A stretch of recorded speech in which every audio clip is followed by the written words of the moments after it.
was some Roo sitting. Kanga didn't often go out without Roo, but this was one of those days when she just had to. "No, dear, you can't come with me," she told him, as she put him into a clean T-shirt. "But Pooh's coming to spend the day with you." "Oh, goody!" Roo said, and he jumped up and down in excitement. "Now, Roo, dear," Kanga said sternly, "you must behave yourself with Pooh." "I will! I will!" Roo shouted enthusiastically. Then there was a knock on the door. "Hello, Kanga. Hello, Roo," Pooh said as he came in. "And how are you, little fellow?"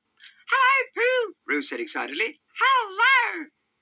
"Now do behave yourself, dear," Kanga told him as she tied her headscarf under her chin. "I've left a little something for you in the cupboard," she said to Pooh as she left. "Well," said Roo as soon as she'd gone, "what shall we do now?" But Pooh had that glazed look on his face, which meant that it was 11 o'clock-ish, even if it wasn't.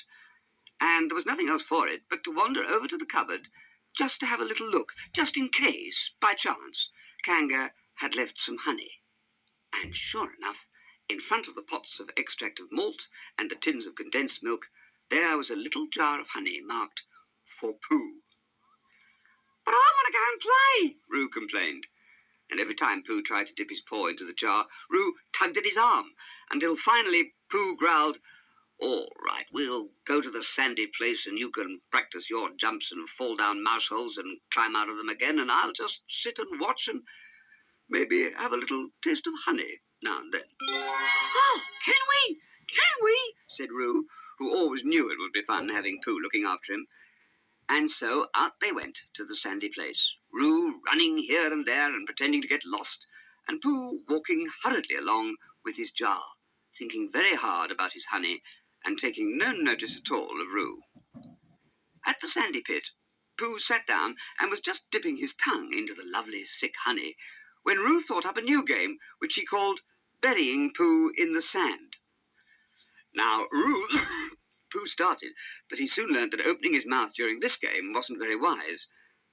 When his legs had completely disappeared, and he still hadn't had his little something, he said, "I know. Let's go down to the bridge and play a game I invented called Pooh Sticks." "Oh, can we? Can we?" Roo shouted, even more excited than before, and they both went down to the bridge over the river. "Now," said Pooh, "pay attention, little fellow, and I'll show you what to do." And picking up 2 sticks, he placed one in Roo's paw and held the other in his own. And when he shouted, "Now!"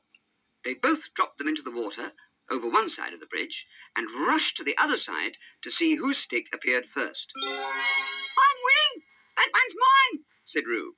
And Pooh, who had other things on his mind, said, "That's right, little Roo. Now, you throw the sticks over that side, and I'll just sit down here and judge whether you've won or not." "All right," said Roo brightly. So Pooh sat with his legs dangling over the side of the bridge, dipped his tongue into the honey, and took it out to shout, "You've won," and then put it back in again. Then took it out once more, shouting, "You've won again." And he was just about to do this a third time, when there was a little squeal of, "Help! Help!"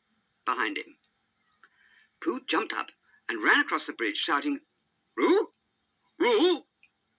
And there was a loud splashing noise. "Where are you?" Pooh called. But Roo wasn't there.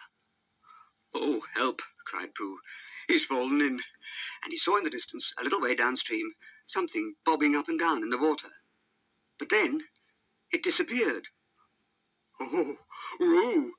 Pooh cried sorrowfully, and he raced off the bridge and along the bank to look in the water. But there was no sign of him.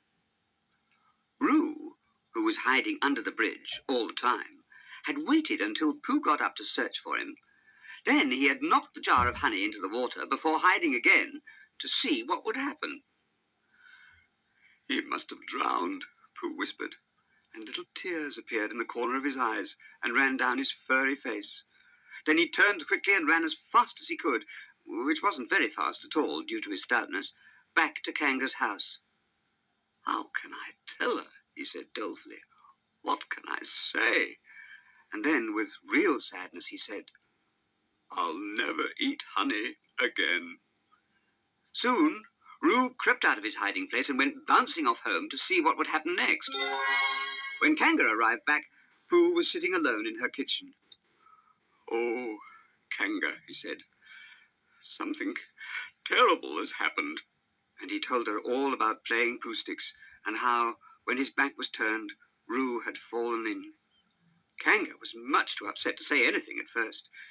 She turned around and, wiping her tears away with her apron, she went into Roo's room. As she stood in the doorway, sighing heavily, saying, "Oh, Roo," several times over, Roo jumped out of the corner he'd been hiding in and shouted, "Surprise! Surprise!" "Roo," Kanga said sternly, "how could you?" But she was much too happy to be angry, and she hugged and kissed him and went into the kitchen to make him his favourite lunch. When Pooh heard what had happened, he was too upset at the drowning of his jar of honey to be completely happy, but he recovered little by little as Kanga fed him with honey sandwiches until he was full enough and sleepy enough to feel more kindly towards Roo once again.